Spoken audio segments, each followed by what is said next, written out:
À très très bientôt. Une dernière petite question. Que pensez-vous de Popa, notre caricaturiste roumain qui est avec nous et qui va battre son record? Quel est pour vous son style? Comment l'appréciez-vous? Alors là, je vais répondre doublement à la question. La première, c'est que je vais dire que vous êtes un très bon caricaturiste parce qu'il a 2 micros, je ne sais pas si vous avez remarqué, donc ça fait un son en volume, c'est extraordinaire. C'est la première fois que je vois ça. Et la seconde, j'aime beaucoup ce que fait. D'abord, lui, je l'aime bien physiquement, je veux dire. Voilà, déclaration d'amour, je le trouve, c'est un monument, quoi. Il est immense, je ne sais pas combien il mesure, 2 mètres ou quoi, et il fait des dessins qui lui ressemblent. Techniquement, c'est très très bon, c'est vraiment très bon. C'est en plus original. Et dans ce sens-là, j'encourage, je dirais, des jeunes dessinateurs à trouver leur style. Lui, c'est son cas, il a trouvé son style. C'est des caricatures, mais quand on voit un dessin de lui, on sait que c'est de lui.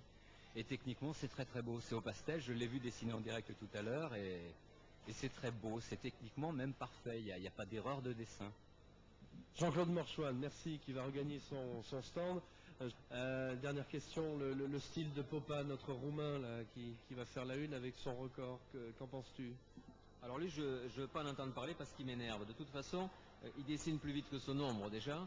Et bon, comme en général ici, il fait souvent soleil, il n'arrêtera jamais, quoi. Je pense que c'est un type assez dangereux. Merci à Paul Palot d'être parmi nous à ce 10e Festival international de la caricature qui bat son plein ici cet après-midi sous ce chapiteau.